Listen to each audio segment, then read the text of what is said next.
Vamos lá. Bom, boa noite a todos. Então, vamos retomar nosso curso de doutrina. Hoje é a nossa aula 4.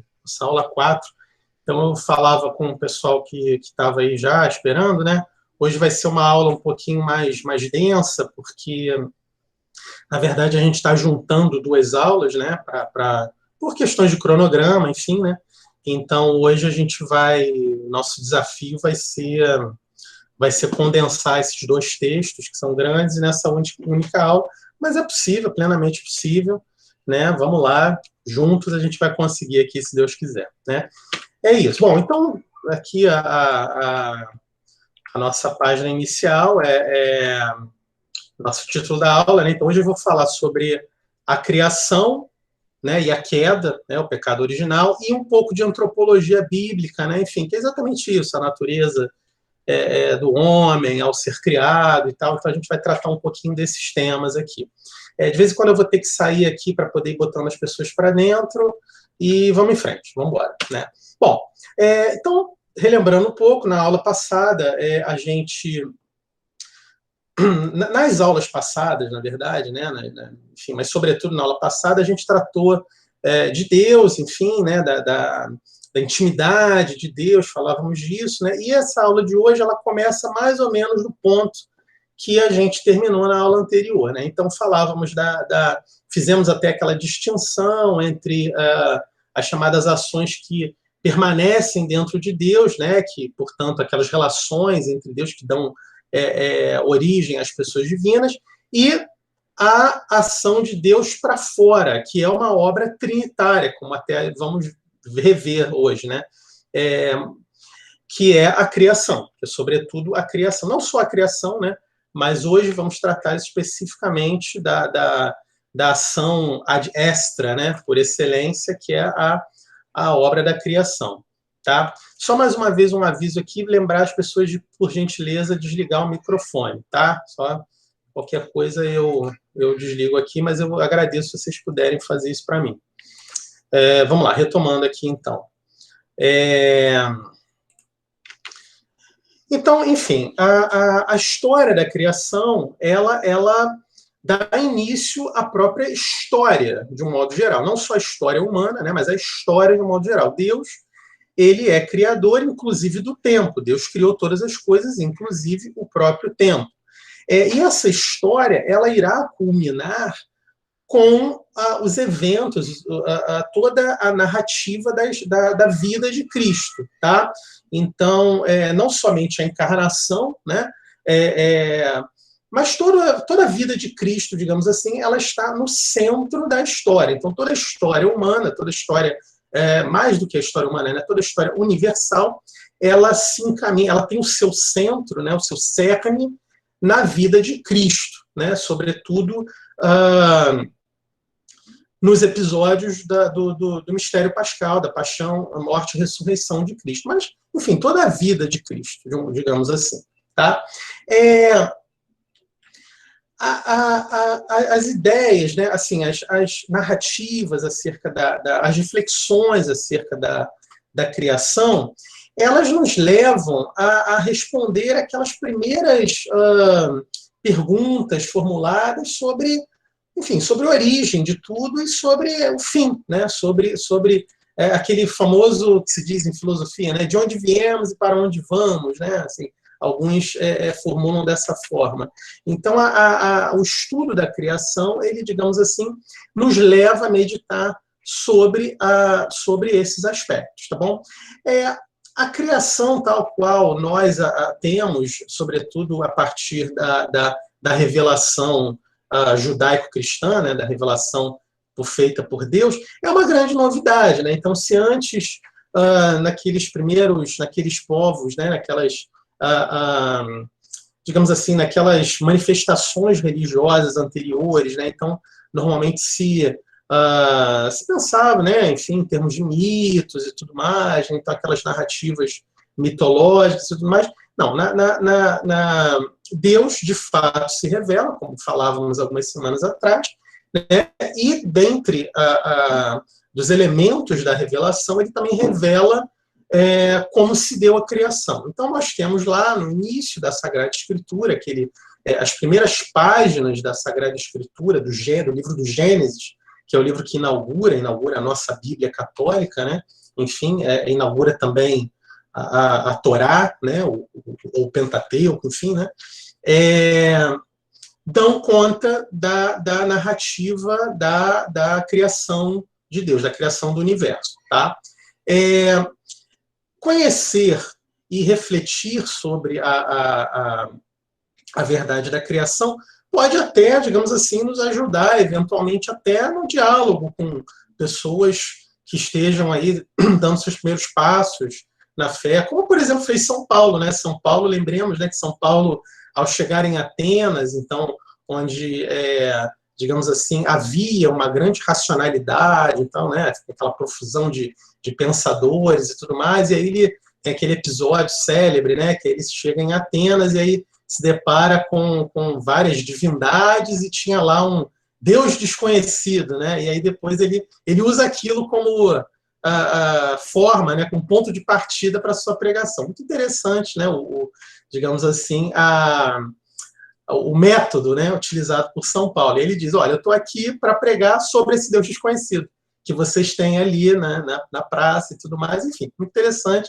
E, de fato, a pregação em Atenas, né, no Areópago de Atenas, vai surtir efeitos para que a gente tem figuras depois que sabidamente terão se convertido à fé católica, por exemplo, a figura de Dionísio, né, o Areopagita, também tem a mulher, né, que eu agora não me recordo o nome, enfim, é isso. E uma distinção importante que a gente já faz aqui na nossa primeira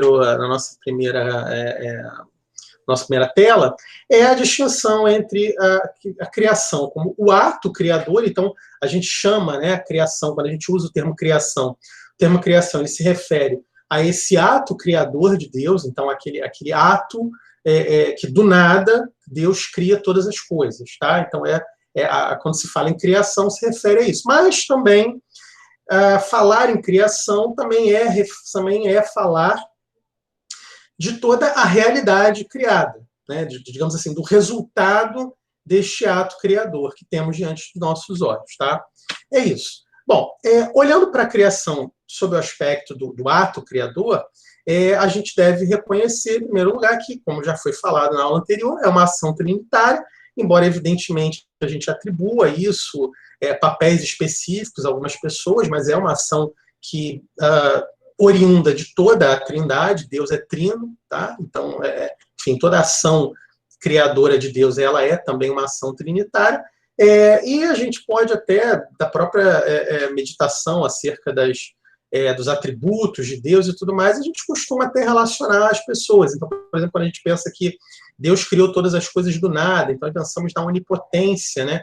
E aí, naturalmente, a gente isso nos remete à figura, né, a pessoa do Pai, né, que é a origem, fonte e origem de todas as coisas, o princípio sem princípio, né? Então é ele que cria todas as coisas do nada, ex nihilo, né? Como se diz no latim, utilizado na teologia, enfim.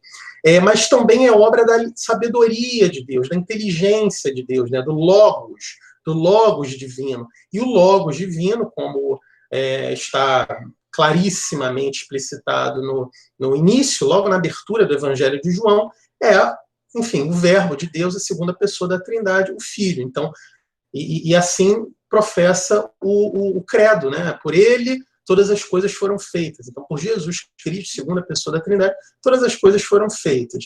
E também a criação, claro, é um dom de amor, então é uma manifestação do amor divino, né? A criação, ela é ex amor, ela é do amor, ela tem a sua origem no amor. E claro, né, Deus viu que era bom, né? Então toda a narrativa do Gênesis, ela vai nos recordando, né, que Deus criou o céu, criou a terra e viu que era bom, criou os animais, não sei o quê, e viu que era bom. Então é uma manifestação da bondade, do amor divino. E isso, claro, evidentemente nos remete ao Espírito Santo, a terceira pessoa da Trindade, tá bom? E por que Deus cria? Por que Deus decide, então, criar o mundo? Bom, embora isso, claro, seja algo misterioso, então, evidentemente que as razões divinas, elas estão, digamos assim, acima da nossa plena compreensão, mas o que a teologia apura, e aí, enfim, faço aqui a remissão, sobretudo, à obra de São Boaventura, que muito meditou acerca desse tema, mas, enfim, isso também está no próprio nosso catecismo também, então é doutrina da igreja, doutrina de sempre, mas Deus, sobretudo, cria para manifestar e comunicar a sua glória. Era necessário que ele criasse? Não, evidentemente que não. Evidentemente que a sua glória já é plena, já é perfeita, já é absoluta. Mas Deus, por um gesto de amor, por um gesto de bondade, de suprema bondade, ele quis comunicar a sua glória, ele quis que a sua glória não fosse... que ela fosse compartilhada com outros seres, tá? Então, daí nasce, então, a criação. Então, a criação, ela é, como já acabamos de ver, dom de amor. Sobretudo porque Deus deseja, em dado momento não é próprio falar, né? Porque Deus criou o tempo também, né? Mas, enfim, Deus decide manifestar e comunicar a sua glória, e aí, portanto, cria o universo e todas as coisas, tá bom? É isso. Agora, além disso, se eu estiver indo muito rápido, vocês, enfim, podem me falar, tá bom? Mas vamos lá, seguindo aqui. Além disso, quando pensamos na criação, é importante a gente sublinhar que Deus, ele não é aquelas concepções, digamos assim, deístas de Deus, né? Então, aquele Deus que é enxergar, que é, digamos assim, visto apenas como, enfim, alguém que foi lá, criou e foi embora, assim, aquela visão, por exemplo, de Deus como um arquiteto, né? Uma coisa assim, né? Então, Deus criou e aí foi, sei lá, cuidar de outros projetos, digamos assim, né? Uma coisa assim. Ela não é propriamente a visão que a fé católica tem, que a fé católica professa. Muito pelo contrário. Deus não apenas cria, mas Deus sustenta e conserva a criação. Tá bom? Então, por meio de sua providência, ele rege a criação, ele conduz a criação. Tá? É por isso até que alguns teólogos até dizem isso, de fato, é isso que a ortodoxia nos ensina. Se Deus parar de pensar em nós simplesmente deixamos de existir. Então Deus está a todo momento, Deus não apenas nos criou e a todas as coisas, mas Deus sustenta a própria existência de todas as coisas, inclusive nossa.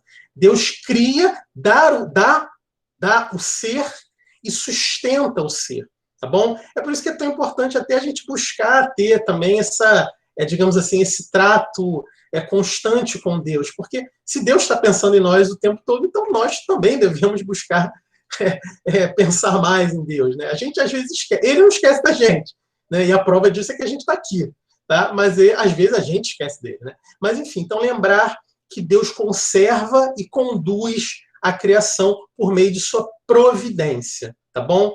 Enfim, e a criação, ela é feita, ela é produzida, né?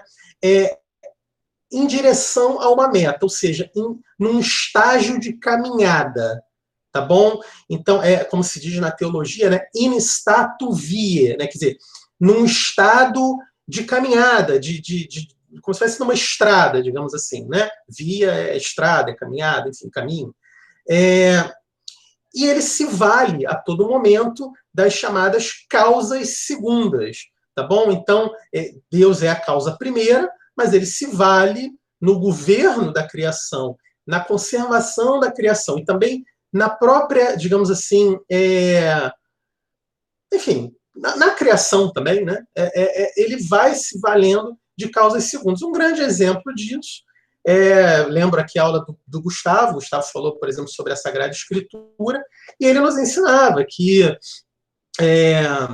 os livros da Sagrada Escritura são, digamos assim, obras de Deus, mas também são obras daqueles autores, daqueles homens, os agiógrafos, né, como se diz, os autores sagrados, Isaías, Ezequiel, enfim, todos aqueles autores sagrados, sei lá, Oséias e tal, que atuam, portanto, como causa segunda da revelação de Deus, tá bom? E isso a todo momento. Quando Deus decide, por exemplo, criar um novo ser humano, né, uma nova pessoa, ele se vale do contato conjugal, né? Então veja que nós, por exemplo, somos a todo momento chamados a sermos cooperadores na obra criadora de Deus, por exemplo, no ato conjugal, enfim, no ato lícito conjugal, enfim, no ato gerador de uma nova vida, né? Enfim, o corpo humano é fruto daquele contato, mas a alma humana, né? Então Deus atua ali, né?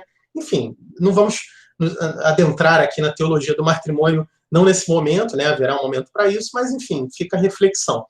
E, evidentemente, né, a criação, ela culmina com a própria redenção. Então, se Deus criou todas as coisas, né? Então, se no Antigo, né, na visão do Antigo Testamento, a criação ela tem o seu cume no sétimo dia, então daí até a tradição judaica de guardar o sétimo dia, enfim, porque Deus, após criar todas as coisas, ele santifica o sétimo dia, né? Nós santificamos o oitavo dia, o dia seguinte, o primeiro e último, é o dia da redenção, é o dia da ressurreição de Cristo, é a nova criação. A redenção é como que a nova criação.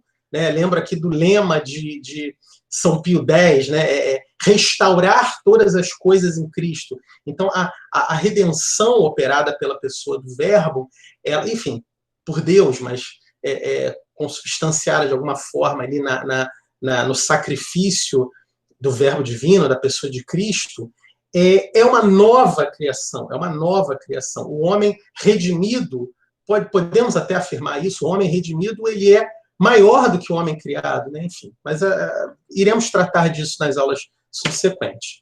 Tá? A realidade criada, enfim, olhar para a criação como a própria realidade criada, então, a primeira coisa que devemos fazer aqui é a distinção que o próprio credo já faz entre as coisas visíveis e invisíveis. Então, há um mundo visível e há também um universo invisível, do qual nós, digamos assim, não temos propriamente acesso, digamos assim, tá? Então, o Criador do céu e da terra, né? Enfim, esse mundo espiritual, os anjos, sobretudo, pensarmos sobretudo nos anjos, tá? E quem são os anjos? Quem são os anjos? Então, os anjos, eles são essas pessoas, eles são seres pessoais, dotados de personalidade, tá? São mais perfeitos que o homem, digamos assim, eles se prestam a inúmeras funções. Aliás, a palavra anjo, ela quer mais dizer a função propriamente do que a própria natureza, digamos assim, né? Anjo, aliás, a palavra anjo, ela vem daquele, né? De angelion, né? Quer dizer, é o mensageiro, né? A palavra anjo quer dizer isso, mensageiro, enfim, né? Daí evangelho também, né? Boa mensagem, boa nova, enfim, né? A mesma origem etimológica, digamos assim, né? Então, há toda uma teologia acerca dos anjos, que nós aqui não vamos, digamos assim, nos aprofundar, mas eles há, portanto, um mundo espiritual. Os anjos, eles não são dotados de matéria, eles não são como nós, que somos corpo e alma, então eles são criaturas apenas espirituais. Isso tem certas consequências de natureza filosófica, né? Enfim, não vou entrar aqui também, não vou aprofundar, mas o que é importante a gente ter aqui em mente, eles foram criados em chamado estado de prova. O que isso quer dizer? Que, embora eles também estejam acima do tempo, então eles também estão, digamos, fora do tempo, mas ao serem criados, foi-lhes dado a possibilidade de escolher servir ou não servir a Deus, né? Adequar-se aos desígnios divinos ou não.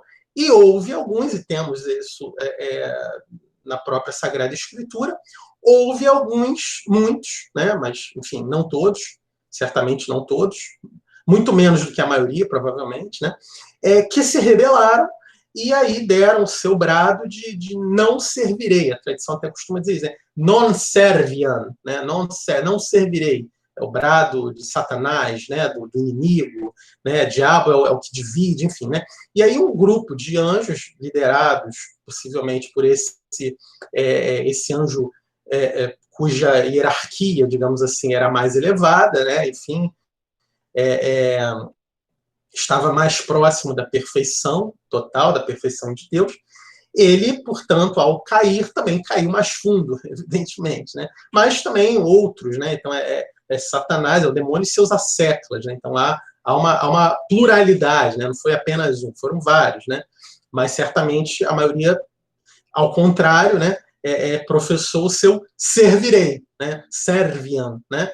Enfim, liderados, e aí enfim, a própria Sagrada Escritura nos leva a isso, mas a tradição piedosa tantas vezes retratou, né, liderada pelo arcanjo Miguel, né, arcanjo São Miguel, daí até a imagem que se faz, né, de São Miguel como um militar, né, um cavaleiro, uma coisa assim, né, e aliás, diga-se de passagem, o Miguel que né, arcanjo, né, quer dizer, uma das hierarquias mais abaixo, digamos assim, dos rankings mais baixos, mas já vamos falar sobre isso. E também o mundo material.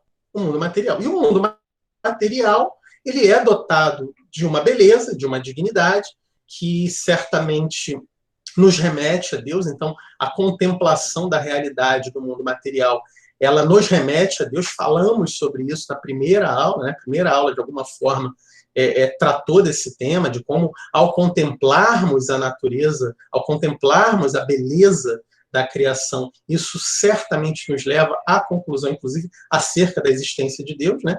E assim podemos enxergar que o universo, que o cosmos, ele é dotado de uma dignidade, de uma ordem, de uma hierarquia, que não pode, digamos assim, ser obra do acaso, é certamente obra de uma inteligência, de uma sabedoria, né? Enfim, é até interessante a gente pensar que a própria palavra cosmos, né? Cosmos, como é que a gente se refere, por exemplo, àqueles produtos que, enfim, as moças, sobretudo, né? Hoje em dia, não só as moças, né? Mas, enfim, costumam usar aí para se embelezar, né? Então, são os cosméticos, né?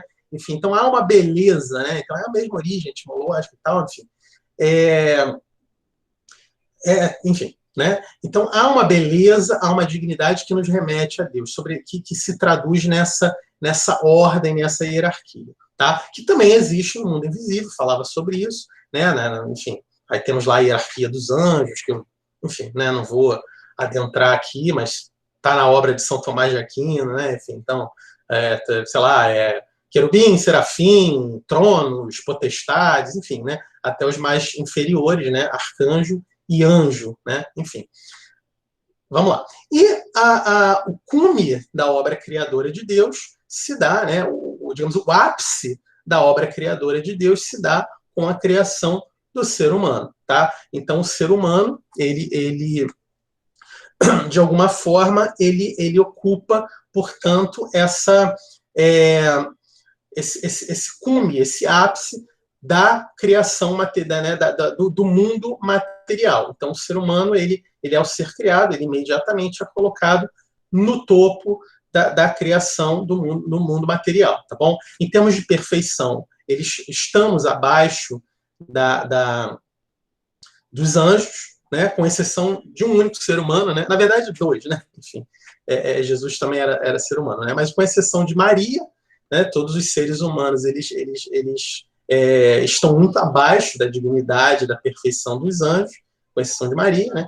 Mas ainda assim nós gozamos de uma dignidade evidentemente superior, né? O homem ele é realmente uma obra-prima, ele é essa junção, essa união substancial da matéria com o espírito, né, substancial da alma e do corpo, foi criado de forma complementar como homem e mulher, então não há uma hierarquia, uma dignidade, uma diferença de dignidade entre o homem e a mulher. Interessante, inclusive, que a própria narrativa bíblica, né, o homem, a mulher, ela é retirada do lado, né, então não é da cabeça, não é do pé, né? Enfim, é do lado, então, para mostrar que ela está ao lado do homem, enfim, então, iguais em dignidade, iguais em beleza, iguais em perfeição, né? e ele é essa união substancial da alma e do corpo. Eu lembro, toda vez que eu penso sobre isso, eu lembro de um trecho célebre, né, de São José Maria Escrivá, tão célebre que até, enfim, né, para quem tem o Santinho de São José Maria Escrivá, é até um trecho que foi utilizado, né, no verso, né, um trecho dele, né, que é da homilia Amar o Mundo Apaixonadamente, né, então José Maria dizia, né, na linha do horizonte, meus filhos, na linha do horizonte, meus filhos, parecem unir-se céu e terra, mas não, onde de verdade se juntam é no coração, quando se vive santamente a vida diária, né? Então é isso. Então a beleza do ser humano, a união substancial do céu e da terra, da alma e do corpo. Bom, e aí nós entramos nessa segunda parte da aula. Vamos tratar então dessa parte mais antropológica. Então vamos focar aqui no ser humano, focar aqui na estrutura filosófica, teológica também do ser humano. E o ser humano ele é criado nesse chamado estado de santidade e justiça. Então, o ser humano, ao ser criado, aquele primeiro casal, ele é criado, né, Adão e Eva, eles são criados num estado de santidade e justiça. Então, eles contemplam Deus face a face, eles estão na presença de Deus o tempo todo, eles tratam Deus como, enfim, como um amigo, né, como alguém que ali passa e tal, né, eles convivem com Deus, né, eles participam da vida divina, eles habitam, né, digamos assim, a mesma realidade de Deus, o mesmo local, entre aspas, né, de Deus, tá bom? Esse estado de santidade, que, enfim, alguns teólogos chamam de elevação sobrenatural, daí o título da tela, né, do slide, é um dom que Deus nos dá, é um dom gratuito, que, veja bem, não é exigido à natureza humana, tá? Mas é compatível. Então, o que isso quer dizer? Quer dizer o seguinte, que, veja, a natureza humana, para sermos considerados humanos, não temos necessariamente que estar nesse estado de santidade e justiça, mas o estado de santidade e justiça, esse estado de elevação sobrenatural, é compatível com a natureza humana. Por isso, até sobrenatural, acima da natureza, tá bom? Enfim. Mas, além disso, sabemos que, ainda que, iremos ver isso a seguir, ainda que, de alguma forma, nós, enfim, venhamos a perder, né, enfim, com a queda é isso que se dá, né, esse estado de santidade e justiça, fomos criados com este fim sobrenatural. Então, nós fomos criados para sermos santos. Assim nos ensina São Paulo, por exemplo, na carta aos Efésios, aí, logo no comecinho, né, diz lá São Paulo, antes da fundação do mundo, para sermos santos e íntegros. Tá? Então, podemos concluir, de alguma forma, e aqui, evidentemente, é uma informação mais para os aí que se interessam por filosofia e tal, né? Enfim, nunca houve um estado de natureza pura, né? Então, o ser humano, ele nunca, a gente nunca esteve num estado de natureza pura, porque o que acontece é isso, fomos criados num estado de elevação sobrenatural, e após a queda, após perdermos essa amizade com Deus, nós temos uma natureza maculada, uma natureza prejudicada, uma natureza com um dano, né? Perdemos algo. Então, perdemos não só essa elevação sobrenatural, mas perdemos algo. Não perdemos a natureza humana, claro que não, somos seres humanos, tá? Mas perdemos algo. Então, essa natureza pura, né, assim, o ser humano tal qual ele digamos assim, né, deveria ser, né, a gente nunca gozou disso, tá bom? E o que é, afinal, esse estado de elevação sobrenatural? Bom, é esse dom divino da graça, né, que se distingue do dom da criação, tá bom? Então, são coisas distintas, tá? Então, costuma-se dizer, os teólogos costumam se referir a isso como, enfim, aí há uma pluralidade de termos, e aí eu vou dar alguns aqui, porque pode ser que vocês venham a ler isso em outros lugares, então eu acho importante a gente ter, pelo menos, ouvido falar, né? Então, alguns falam em estado paradisíaco, estado de justiça original, alguns, né, São Boaventura usa esse termo, né? Estado pré-lapsário, né? Stato ante-lapso, né? Lapsário porque lapso, né? Queda, falta, enfim, né? E nós não temos, digamos assim, plena certeza de quais eram essas características, mas temos indícios a partir do relato do Gênesis e, digamos assim, das consequências, sobretudo após a queda. Tá? Então, embora nós não tenhamos, digamos assim, de forma clara quais eram os dons que o ser humano gozava antes da queda, nós temos alguns indícios, tá bom? Bom, então, claro, em primeiro lugar, o dom chamado dom sobrenatural. Então, o dom sobrenatural é, sobretudo, o que nós chamamos em teologia de graça santificante, tá?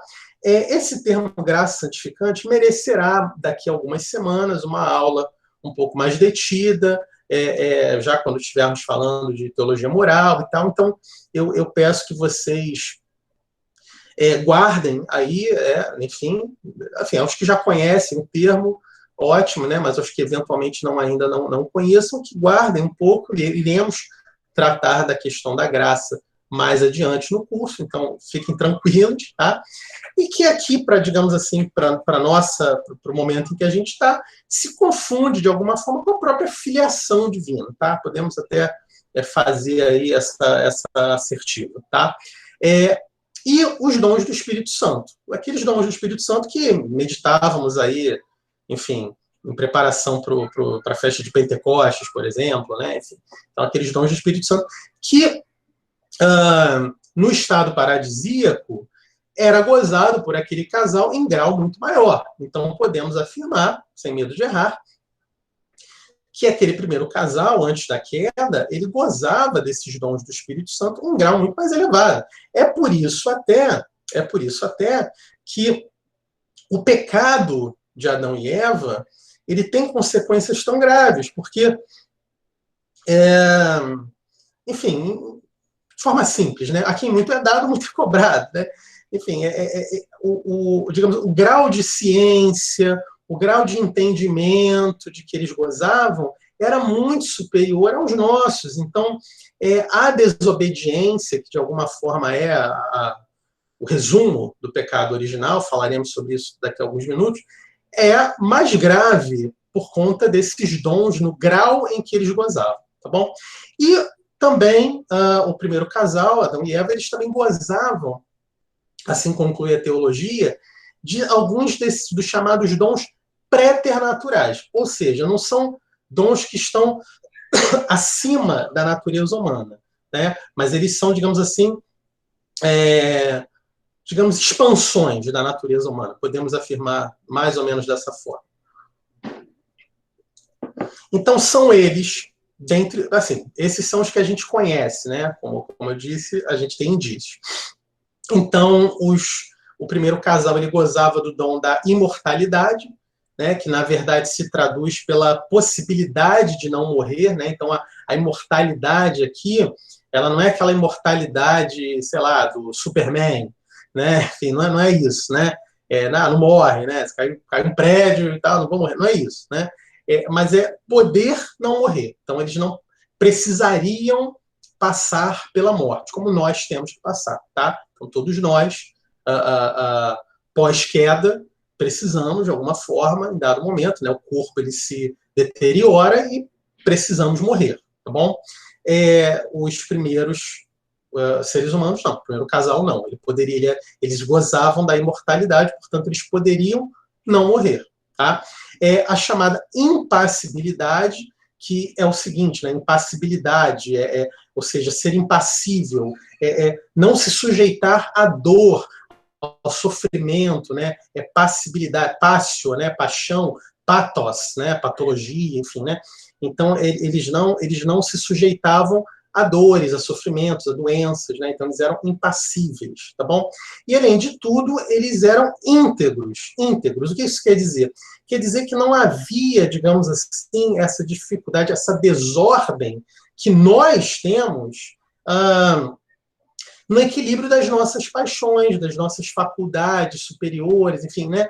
Então, por isso até que eles podiam andar nus e não havia qualquer desequilíbrio, qualquer problema, concupiscência e tal, porque eles eram íntegros, não havia esse desequilíbrio, tá? Então, alguns teólogos chamam isso também de retidão, né? Esse termo também é utilizado para descrever isso, enfim, tá?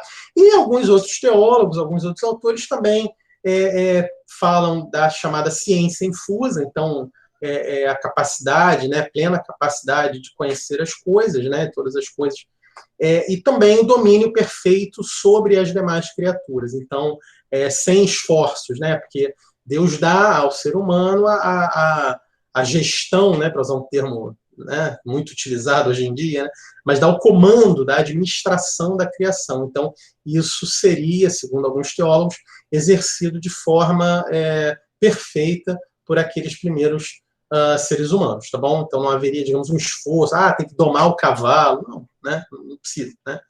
É isso, tá bom? E aí, então, a gente trata aí, já chegando na última parte da nossa aula, né? Falar um pouco sobre o pecado original. Então, o pecado original, a queda, enfim, né? O lapso, é um ato de rebeldia. É um ato de rebeldia, é um ato de desobediência ao comando de Deus.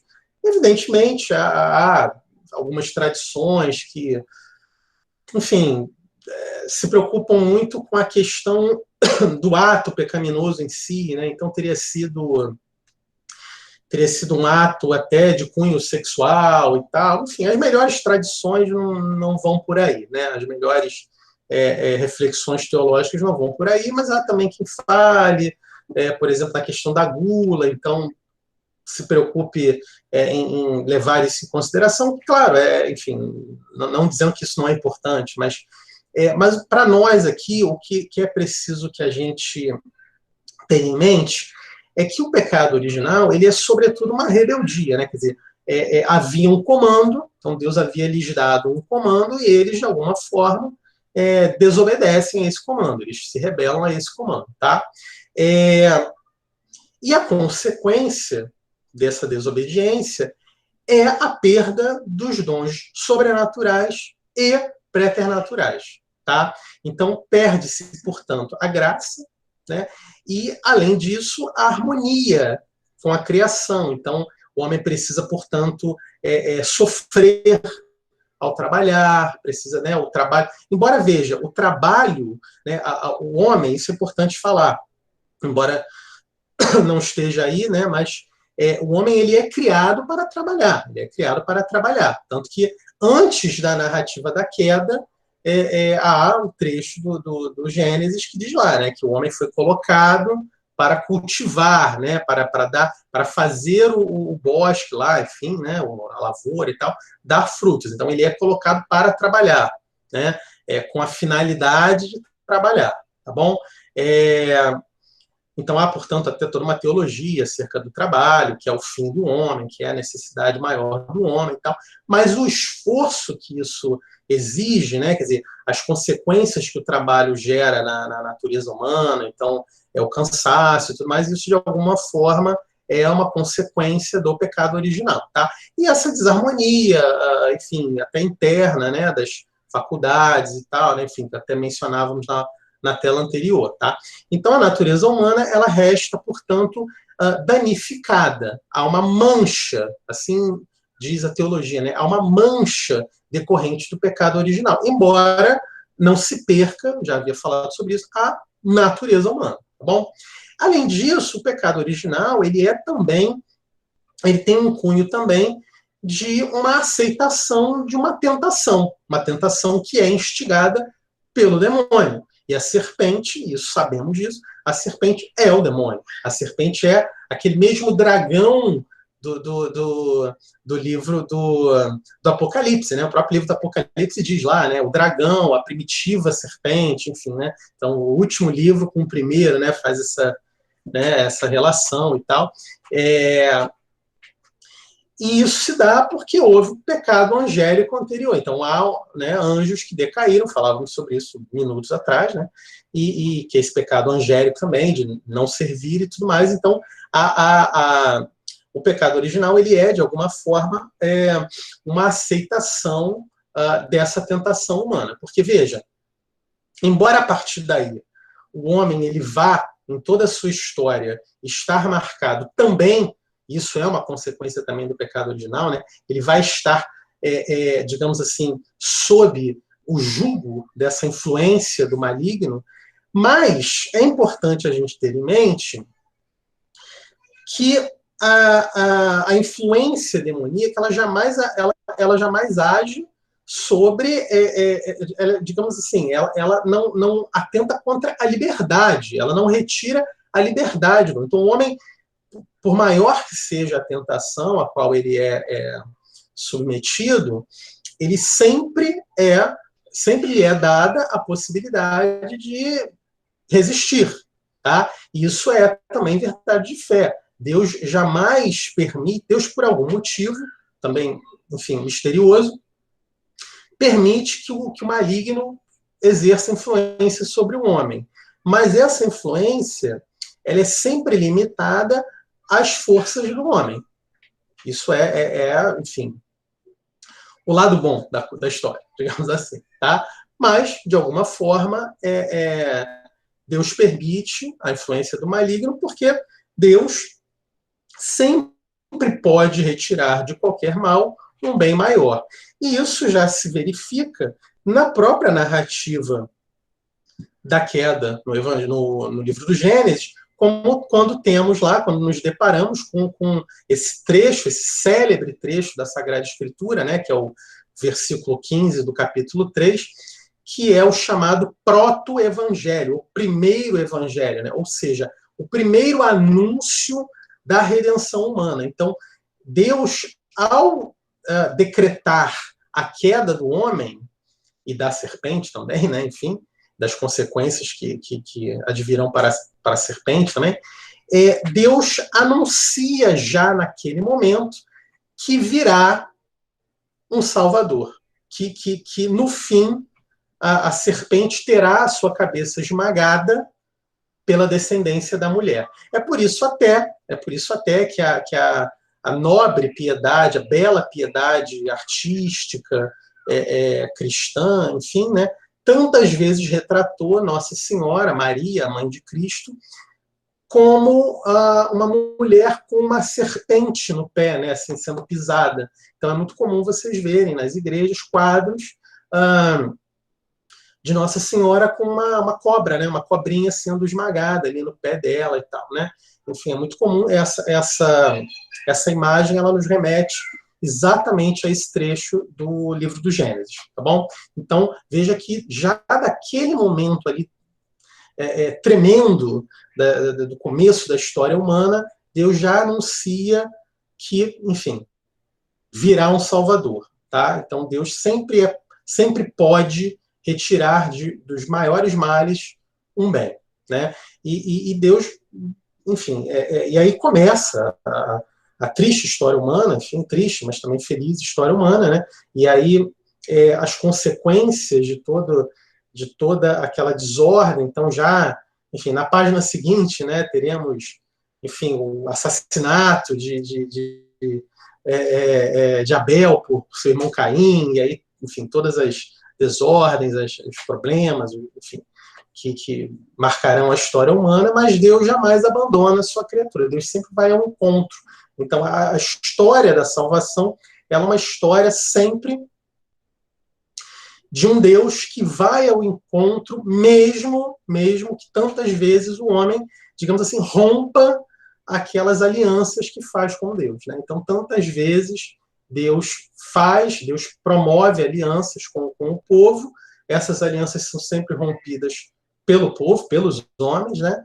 Até que, digamos assim, a última e eterna aliança é formulada com o sacrifício do próprio Filho de Deus. Trataremos disso nas semanas subsequentes, quando iremos tratar da pessoa de Cristo, tá? Um outro, e aí está acabando já, né? Faltam só 2 telas rapidinhas aqui. Eu acho que vou conseguir fechar aqui no tempo, graças a Deus. Uma coisa que, ao analisar aqui a teologia acerca do pecado original, é algo que eu preciso falar para vocês, é que, em primeiro lugar, como nos ensina, enfim, o próprio Vaticano II, né, nos trata acerca disso, e esse trecho que eu coloco aí para vocês está num dos documentos mais célebres do Concílio Vaticano II, que é a Gaudium et Spes, né, Alegria e Esperança, enfim, né, é um fato histórico. Tá? Então, no início da história, deu-se a queda, deu-se o pecado original. Tá? Há uma distinção que a teologia faz, e eu trago aqui para vocês, que é entre o chamado pecado original originante e o pecado original originado. O que é isso? Enfim, o pecado original originante é o pecado, é o ato pecaminoso, é o pecado pessoal de Adão e Eva. Então, aquele ato pecaminoso de Adão e Eva, um pecado pessoal de Adão e Eva, é o chamado pecado original originante. E nós, a humanidade, todos nós, descendentes de Adão e Eva, nós, digamos assim, contraímos esse pecado original originado. Veja bem, não é um pecado pessoal. Então, pecado, falamos assim, nascemos com o pecado original. E aí alguém vai falar, mas eu não fiz nada, né? Não, de fato, você não fez nada. Porque o pecado original, originado, no caso, né? Porque eu estou me referindo ao restante da humanidade, com exceção de Maria, né? Ele não é cometido, ele é contraído, tá bom? Não é um ato, é um estado de pecado, tá? Aí tem a célebre expressão do Concílio de Trento, eu trago aí para vocês, coloquei até aí no latim para vocês terem aí, se vocês quiserem gastar com os amigos, né? Enfim, né, ele é transmitido por propagação, não por imitação. Propagazione, non imitazione, transfusum, né? Diz lá o Concílio de Trento, na célebre quinta sessão, que trata exatamente do pecado original, tá bom? E, veja bem, e uma coisa que nós devemos combater é, em primeiro lugar, ao olharmos para a teologia do pecado original, é combater um otimismo exagerado e o pessimismo também exagerado. Tá? Então, o otimismo exagerado, ele sobretudo decorre dessa heresia chamada de pelagianismo, que foi enfim, professada por esse sacerdote chamado Pelágio, né? Enfim, que foi condenada a partir da obra de Santo Agostinho e digamos assim, foi refutada por Santo Agostinho e condenada, sobretudo no Concílio de Cartago, lá no século V, o ano agora eu não vou recordar, mas é 400 e... eu acho que é 418, né? Mas enfim, Concílio de Cartago, né? Então, o pelagianismo, ele professava que o homem, por suas próprias forças, ele poderia, então, alcançar um grau de justificação, tá? E isso é condenado, é refutado por Santo Agostinho. Santo Agostinho, ele vai trazer a ideia de que não, né? A obra da redenção é uma obra da graça, né? Então, é preciso que a graça de Deus atue, né? Então, portanto, não havemos de professar um otimismo exagerado, não havemos de achar que Deus vai nos salvar, então não preciso fazer nada, então não, né? Enfim, ou somente com as nossas, quando eu quiser aqui, né?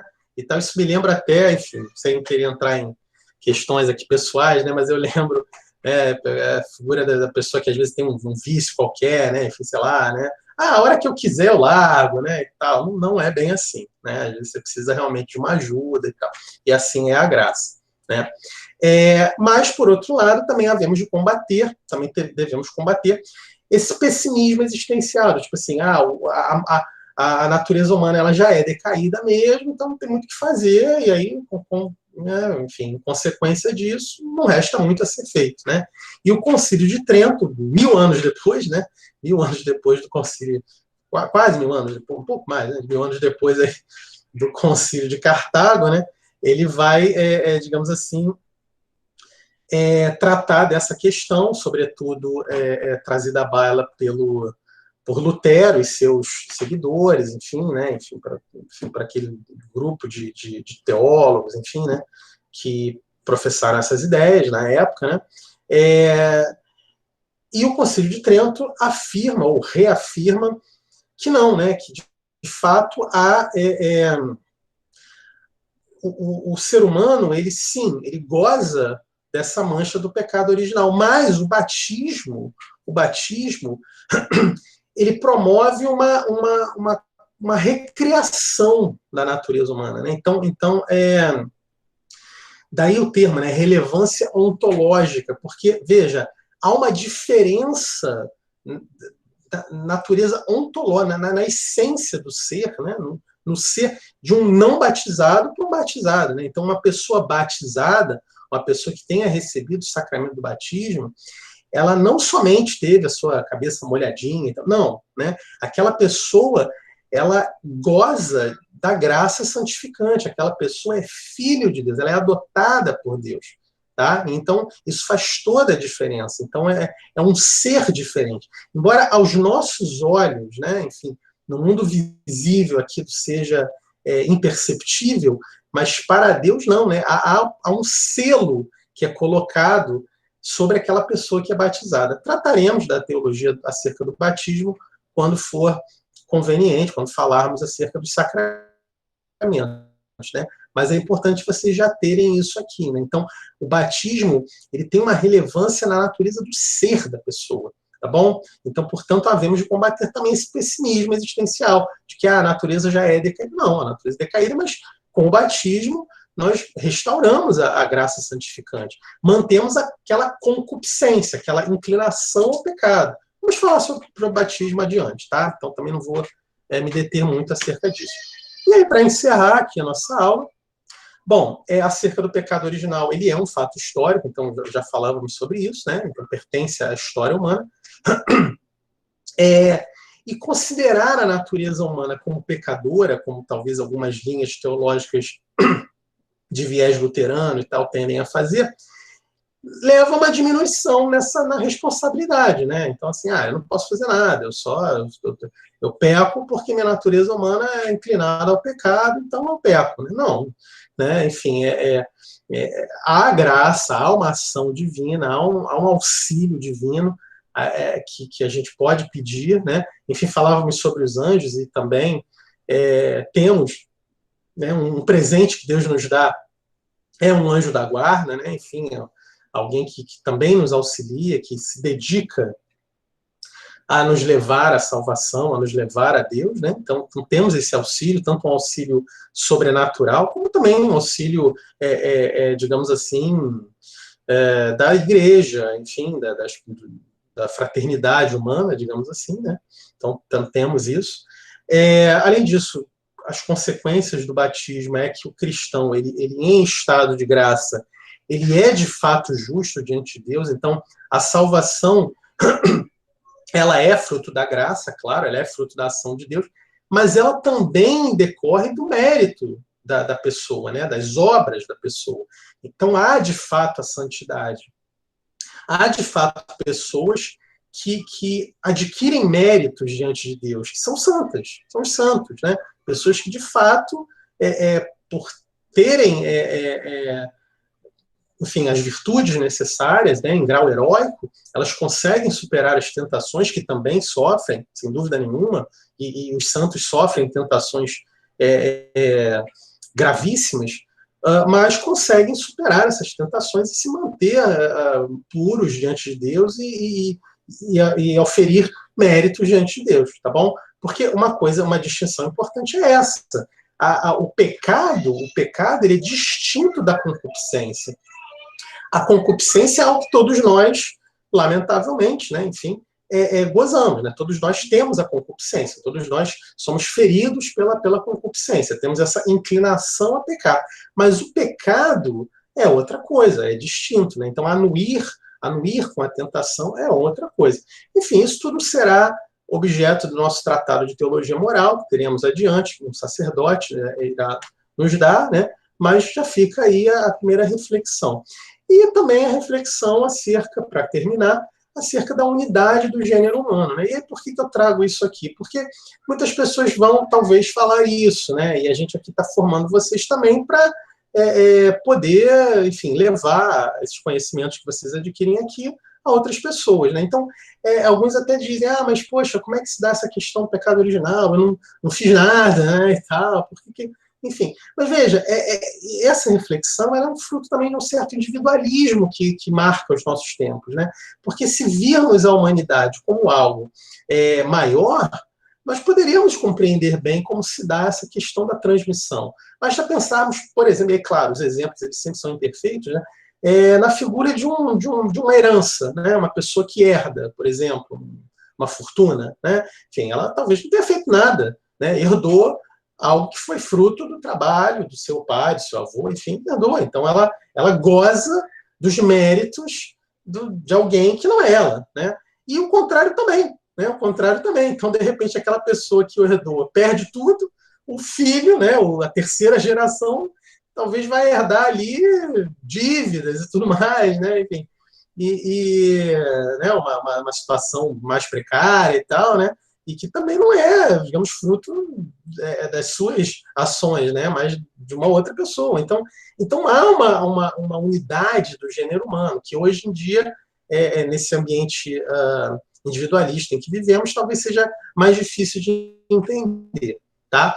E é isso. E, evidentemente, que o pecado e toda a questão decorrente da concupiscência, ela encontra a sua redenção na pessoa de Cristo, no sacrifício da cruz. Tá? E aí trataremos disso nas aulas subsequentes. Eu concluo com um trecho aqui exatamente da Gaudium et Spes, né? Então dizia lá o Concílio Vaticano II a todos nós: os cristãos acreditam ser o mundo criado e conservado pelo amor do Criador, caído sem dúvida sob a escravidão do pecado, mas libertado pela cruz e ressurreição de Cristo, vencedor do poder do maligno, destinado, segundo o desígnio de Deus, a ser transformado e alcançar a própria realização. O fim sobrenatural que falávamos lá atrás. É isso, meus caros. Então, com isso eu encerro aqui. Se vocês tiverem aí alguma pergunta, temos ainda aí poucos minutos, né? 2. Mas, enfim. Então, se alguém tiver uma pergunta, faça. Bom, então, diante do silêncio, concluo que ninguém tem dúvida, então vamos encerrar. Acho que esgotamos o tema, né? É isso. Tá bom? Obrigado aí a todos. Então, semana que vem a gente retoma, né? Zé G quer falar alguma coisa, algum aviso? Não. Continuamos. Aqueles que eu vou passar o vídeo para quem não assistiu mais cedo e vou passar o convite mais tarde. Maravilha, meus caros. Então, uma boa noite aí a todos. Até semana que vem, se Deus quiser. Boa noite. Obrigado. Boa noite. Valeu, boa noite.